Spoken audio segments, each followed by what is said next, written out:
once you do that, you feel like you're grown. So no, not at 7. Not for me, it was 7. That man got to be standing on something. He's tall as fuck.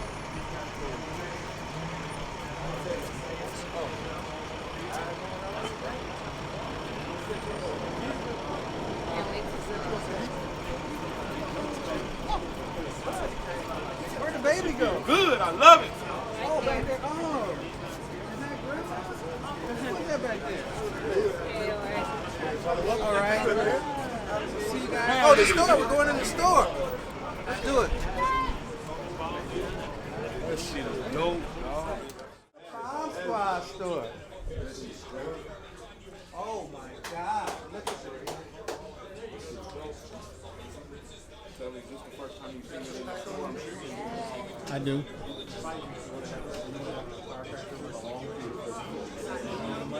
You got your phone charger? You got the string to it? Yeah, I got to have an adapter. What phone? Is that a Samsung? store, man. I was going to say, if it's a Samsung, you good. But if that's an LG or something. What he's doing, and he's just making Deontay more mad so he could beat his ass even more. So.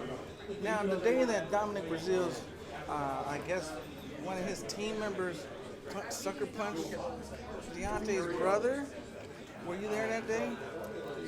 I don't even remember that so long ago. It was, that whole day was a mess, but I do remember his kids being with our London brother, Nas, so that's what I do remember. Oh, Hey, okay. transition to the fight week. How's your spirit, the family, and everything? How you feel about him we're going in here for blessed. his 9th defense? We're blessed. We're in a great spirits. Deontay's in a great mood. He knows what he needs to do, and he's going to do what he needs to do. And I feel like, 2 days away from the fight? 2 days away from the fight, and he's going to dominate like he always does. Do you turn into Mama Bronze Wilder as he's transforming, or do you just stay loving, nurturing mom and wife? I'm a nurturer all the way through and through, so I'm going to give him what he wants when he wants it, especially during fight week. Fight week, I call it his like PMS week. So if he wants to PMS throughout that whole week, just give him what he wants. It's his time to have his period. So. How do you anticipate this fight ending? In devastating fashion with Deontay with another W on his record. Under 6 or over 6? I say under 5. Okay. Now, quick question. Obviously, in fight mode, he's very motivated, he's intense. But right after the fight's over, how fast does he turn back to, what the Deontay Wilder opposed to Bronzebomber? Take some time, or? You know what? After the fight, he wants to fight right away. He's like, I'm ready to get back in the ring right away. I mean, that's just Deontay. He loves boxing. He eats, breathes, and sleeps boxing. So I think that's just in him. So he naturally just wants to get back in there because I feel like it happens so quick for him. And it's just like, okay, I'm done. Now what? What's next? Who's next? So he always has that like spirit of wanting to box right away. But it's back to daddy mode, it's back to family mode, back to being in the house, but he definitely wants to get back in that ring. He has to decompress, but he does definitely want to get back. He's turned into this cultural like leader, and you're like the wife of a cultural leader. Is there any added pressures outside of the house to? I honestly feel like Deontay speaks what he feels and he believes what he feels. And I feel like because he believes in himself so much, it causes other people to believe in him so much, and he delivers what he believes. So I feel like it's added pressure for me and everyone around him to live that because we're not Deontay Wilder, but because I feel like he believes that other people believe it as well. Did Deontay slide in your DM, or did he meet you in the street somewhere? We actually met at LAX airport. Really? Yeah. Who was leaving? Who was going?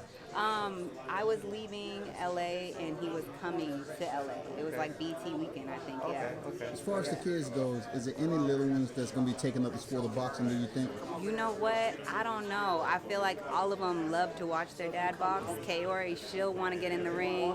And I mean, her nickname is KO for sure, and it means strength in Japanese. I personally don't want her to fight because she's a girl, but Lord knows So this clothing line right here, y'all kept it on the reps pretty good. Yes, for You a know, long so time. NYC, tell the fans about, you know, dropping a pop-up over here in NYC. I think this is Deontay's second home. Barclays has been really good to him. Brooklyn has shown him a lot of love, and I'm actually happy that it's here. And you know, he has a lot of fans here in Brooklyn, and I think it's going to do really well here. JD's quick one, how you feel? Good, man. Feel great. All right, I see you got on all black. I'm not going to ask why. You know what I'm saying? I heard there's a funeral that's going down, but you might have just been wearing it to represent, you know, the brand itself. How does it feel, man, opening up this store and further expanding the Bronzebomber brand? Well, I think that Deontay's crossing into mainstream in terms of, you know, he's going from, it started off just as boxing fans, and then it became, you know, a lot of internet fans and a lot of casual fans, and now it's branching into just the everyday guy starting to know who Deontay Wilder is. So this is a logical step, a really good step for Deontay. I mean, the gear looks tremendous, for real. It's good. Y'all kept it on the wraps pretty good. I think, and all credit to Deontay. I would love to tell you that, you know, that this was, you know, this huge board of experts and all that, but it's not. It's Deontay. He is the one that was behind this, and all this speaks to him, and that's the thing. It's his, and he should be very proud of it. I certainly am. Hey Jay, what is his weight looking like? His weight, you know, I know he increased weight. Yeah. I He think, around I mean, 225, 230. that would be my guess, is that he's going to be in the mid 220s. Would be my guess. We feel good about it. He made nutrition a big part of his camp, and it's not, you know, I don't have this problem, and most people on earth don't have this problem, but Deontay actually has to eat to keep his weight up. If he just in normal everyday life, he will lose weight. Evander Holyfield was one of the only other guys that had to consciously try to keep his weight up. Most people don't have that problem, you know, but Deontay does, and so does Evander Holyfield. They got to consciously keep that effort. So Deontay made it a part of camp to eat often and eat the right things and to keep putting those calories in, because he burns calories so fast. Closing this fight out with Dominic Breazeale, I'm not prognosticating anything, but I'm just saying, getting past Dominic Breazeale, right? Do you believe that Anthony Joshua and Eddie Hearns will absolutely step up and give you all a reasonable offer instead of putting all the stipulations attached with it? Well, who knows? I mean, right now, like I've told people, I'm co-manager and co-trainer, and right now I'm in trainer mode, and there's nothing but Dominic Breazeale. Okay. I'll be glad to answer all those questions after the fight Saturday night, but right now we've got a very formidable opposition in front of us. We hope everybody comes out and supports the event. Bomb Squad Promotions is involved. Deontay's got the store. He's passionate about the fight. He's passionate about the things he's doing, and to look past any of that to something in the future, that I can't do that. You know, Absolutely. Deontay may window shop, Yeah. But I can't. I'm just zeroed in on Breazeale, as is Deontay. And last question, is there any gear up in here to this day? Yeah. Oh, it is? Yeah, Okay. yeah, there's a lot of them right over there. Okay. Yeah, there's a lot of good stuff. A lot of good stuff here. I'm looking through it right now. I see some very, I see maybe, I don't know how many different designs, but they're really, I like the color choices. Some of them are more, some of them are like more extravagant than others. Others are simpler. So he's got a little bit of something for everybody. You know, he's got basic, and he's got stuff that's kind of a mix, and then he's got stuff that's, you know, that's really creatively done. And he's got shirts and hoodies and a little bit of everything. It's very impressive. Hey, thanks, JD's. Best Thank you. wishes in there. Thank you.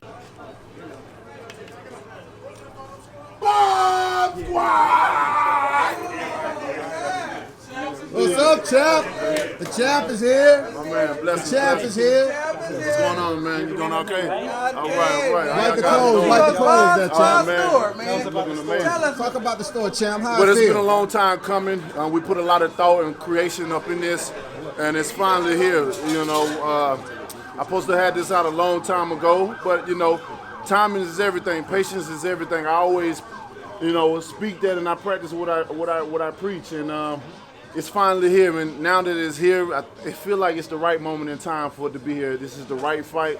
This is the moment of my career to bring it out, and I like to present the Bomb Squad store right here.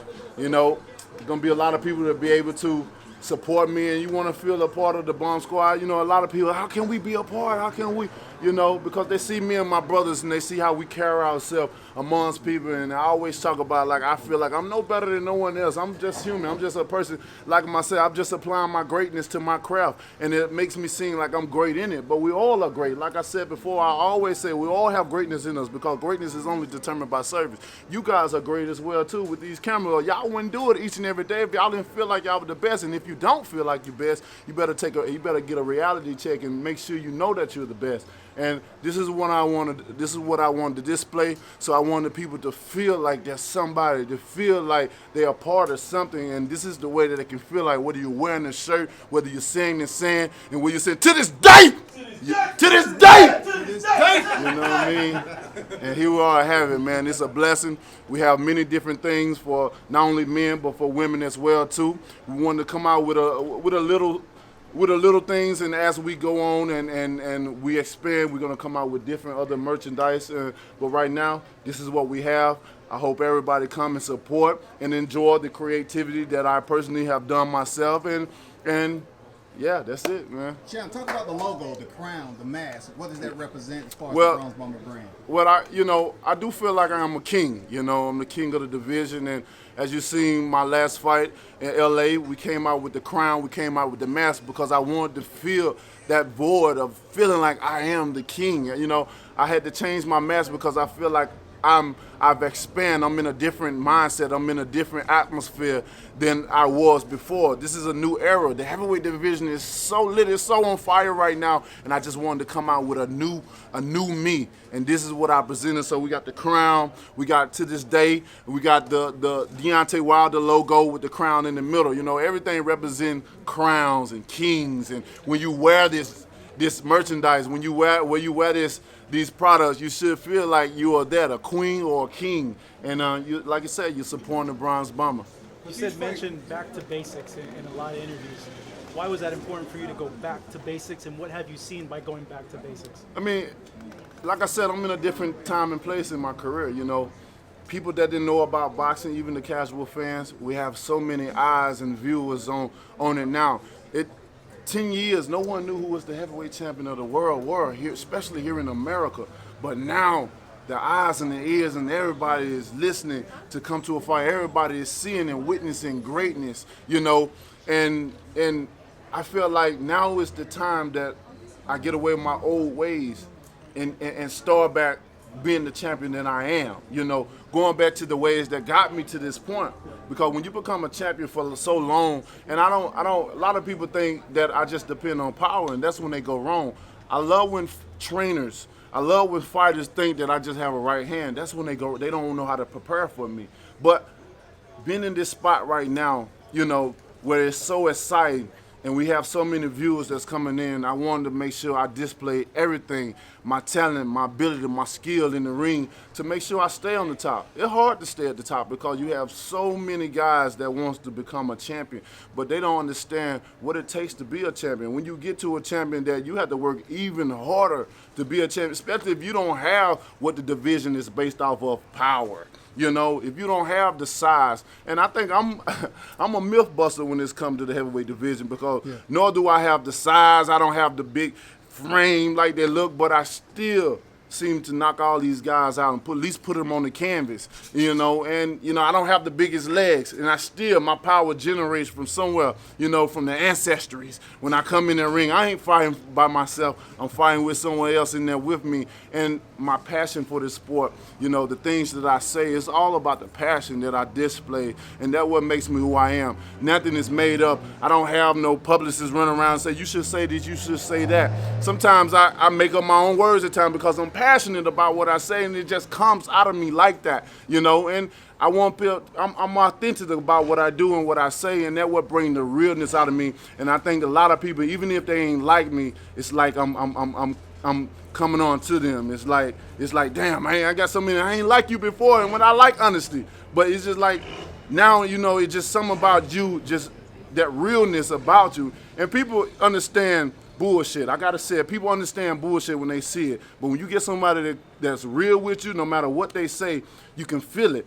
And when you can feel it, you want to become a part of that, because you like, man, no matter what he says, no matter what he do, this guy give it to me real, and I can accept someone that's real with me. Now you get a lot of people that get in your face and two-face as we call it, and then when they get behind closed doors, they say one thing, but with me, you're gonna get it real, and I can respect a man that's be real with me in front of my face, and I can get the sense of how he feeling. I'm an energy person, and I go off of energy, I go off of vibe, and when they come real, that's how I approach me. I can accept that when you come real, and that's what I display amongst everybody, not only just my team, my brotherhood that I have, but everybody that's part of boxing. I'm just real, and I come real. I ain't no better than nobody else, even in this room. I just want to let you know I am the heavyweight champion of the world, but at the end of the day, I'm Deontay Wilder. What do you make of Tyson Fury choosing the ESPN deal and having a few whatever fights and then going to your fight?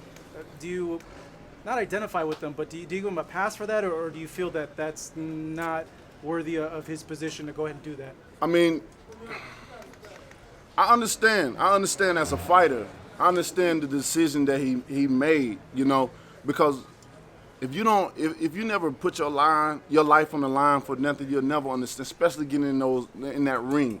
When that bell say ding and you got your opponent across from you and he's trying to bring the pain just as well as you trying to bring to him, it can become a scary feeling. You don't know what's going to happen because the head is not meant to be hit in the first place. Any doctor will tell you the head is not meant to be hit, especially guys getting knocked out over and over again. A doctor will tell you that it's not good for you to continue to do that, because one punch away, something can happen. So with Fury, I gave him a concussion in that fight.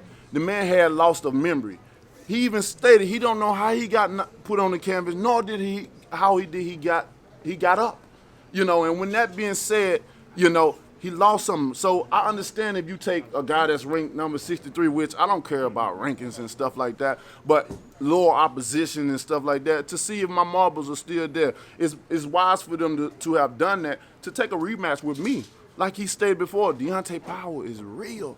He's the hardest hitting heavyweight in the division. I felt that. That's why Joshua didn't want to fight him, because the power is real. And we know that my power is real. I know that my power is real. And when you know that, it's cool to take some warm-ups and stuff.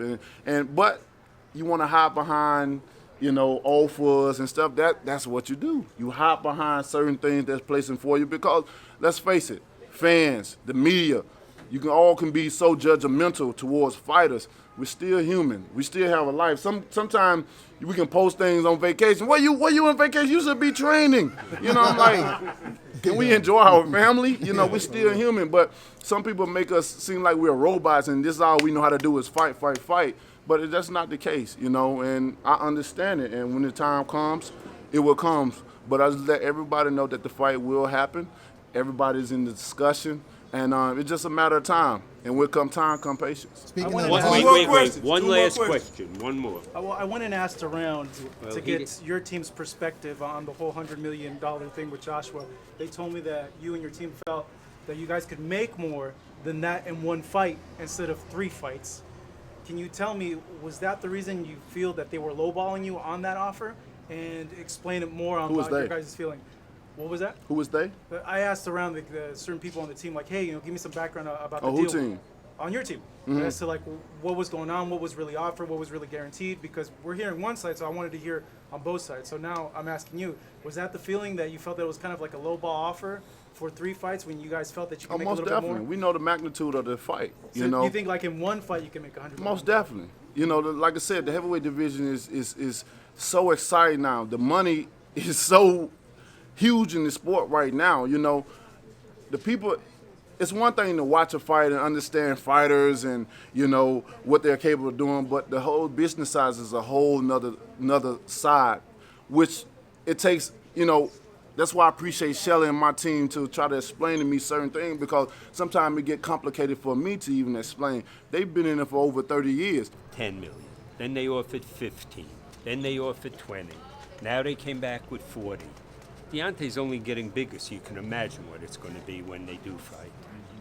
Will he definitely be once he wins his fight? Will he definitely be the A side? That's for you to judge and write about. All right. Are you afraid that Anthony Joshua can get clipped and ruin the money? That could happen at any time, but you know what? That fight's so big it won't matter. Okay. Can you speak to the importance of taking part? No, we're going. We're going. It was the last question. Guys, thank you so much. Let me get one more. What you say? Speak to the importance of taking part in the Ali documentary. Man, Ali is one of my idols. You know, before I got into boxing after the Olympics, you know, Shelly gave me a VHS tapes of Ali 1 through 12 about how he became from Cassius Clay to Muhammad Ali, and I just loved everything Muhammad Ali stood for, where he represented, you know, the passion that he had for the sport, how he you know, talked about our people, how he came and did the certain things, you know, he fought for the greater good, you know, he was passionate about it, and that right there, you know, it brought some type of bond to me with him. And when I won my title, I won it on his birthday, so I felt like the torch was passed to me. And for those reasons, man, he'll always be my idol. And like I said, the drum will always beat in my heart. Boombaye, Ali. Boombaye, Ali. Boombaye, Ali. Thank you guys so much for coming, and I hope you guys enjoy the apparel. Let's go, champ. Thank you, Deontay. Appreciate it.